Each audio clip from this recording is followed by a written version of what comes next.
I gave a Coke to a single mother while her car was broken down. It was the best thing I ever did. Many years ago when I was working as a mechanic in a shop with 4 other guys, a young woman pulled onto our lot with clouds of steam coming from under the hood of her car. I went out to see if she had pulled in to have us work on her car. She said that she stopped because she thought her car was on fire. She was just trying to make it home. I assured her that her car wasn't on fire and that it was steam from her car overheating. I raised the hood and did a quick check and nothing was visibly wrong. We didn't have much business, so I told her that we could put water in the radiator after the car cooled off for a while and see if anything was leaking. It was blazing hot outside and she had 2 small children with her, so I told her she could bring her children and sit in the customer waiting area where it was cooler. She needed to use the phone to call her dad to come and help her. When they were inside, the children saw the Coke machine and started asking for a soda. She told them no, that she didn't have the money for sodas. We kept a cigar box full of change. I bought 3 Cokes and gave them all one. I told her that we always gave customers cold drinks while they waited. When her car cooled off, I put water in the radiator and I saw water leaking from the bottom of the water pump, a sure sign that it was the problem. She had not been able to reach anyone who could help her. She was becoming more distraught by the minute. She told me that she didn't have any money or anyone who could help her. She was on the verge of breaking down in tears. I tried to calm her down and asked her to wait while I checked on something. I went to the other mechanics, explained the situation, and asked if everyone would pitch in some money to buy a water pump for her car. I told them that if we got the water pump, I would do the work to replace it. We used the shop phone and called one of our suppliers to get the water pump. It cost about $20 if I remember correctly. We all put the money together to buy it. One of the guys ran down to the parts store and bought the pump while the rest of us pushed her car into the work bay. By the time he got back, we had the old water pump off. She was still trying to reach anyone who could help her, with no luck. She kept saying that she didn't have the money to pay for any repairs, and I kept telling her not to worry about it. I put the new water pump on, filled the radiator with water, and started the car to make sure it was fixed. It was all good.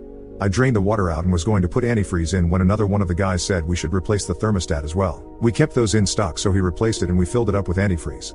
One of the other guys checked the oil and it was low, so we put oil in, and then everyone started checking everything.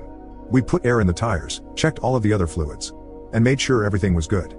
I asked her if I could test drive it to make sure it was fixed, and she said okay. She had very little gas, so I drove to the gas station, filled the tank up with gas, and drove it back to the shop. When I got back, I told her everything was good and she shouldn't have any more trouble. She kept saying she didn't have the money to pay us. She was about to cry again. I finally got her to settle down and she put her kids in the car and left after thanking us over and over again. We all felt good about helping her. The next day her father came in and wanted to pay us for the work, but nobody wanted to take any money. He said that she was struggling to raise 2 children on her own. He said she had been working 2 jobs but was still barely getting by. He thanked us and we became their family mechanics, and he referred all of his friends to our shop. We all felt so good about helping her that we decided to do more. We went to the owner of the shop and told him that we wanted to do something and we needed his help. We wanted him to put up some money, and we would put up some money and our time and labor to help people who couldn't afford to repair their cars. He didn't agree right away, but we finally convinced him. We told him that it would be great for business, good word of mouth advertising as a shop that helped people while other shops didn't care. He liked that idea and gave us the go-ahead as long as it didn't interfere with our regular work and didn't cost him a lot of money. We all worked on commission, so our time and labor didn't cost him anything when we didn't have cars to work on. We decided to go to a few churches and talk to the preachers. We told them our idea was to offer help to people who had car problems that they couldn't afford to fix. We told them that we would help anyone as long as we had the money to do it. They all thought it was a great idea, and a couple of them already had people in mind. We told them that if people could afford to pay a little, that we would accept it so we could use the money to keep going, but if they couldn't pay anything, that was fine. So we started. Sometimes we worked on their cars when business was slow, and sometimes we worked a couple of hours after the shop closed. I remember a couple of us working all night on one car that a man needed to get to his job. And the word of mouth advertising worked. We started getting church members who heard about what we were doing and brought their cars in. They paid for the work and some donated to help us pay for parts. One church member donated an old car to us with a bad transmission. We went to a salvage yard in town and told the owner what we were doing, and he sold us a transmission at a big discount. We started getting all of our parts at a discount.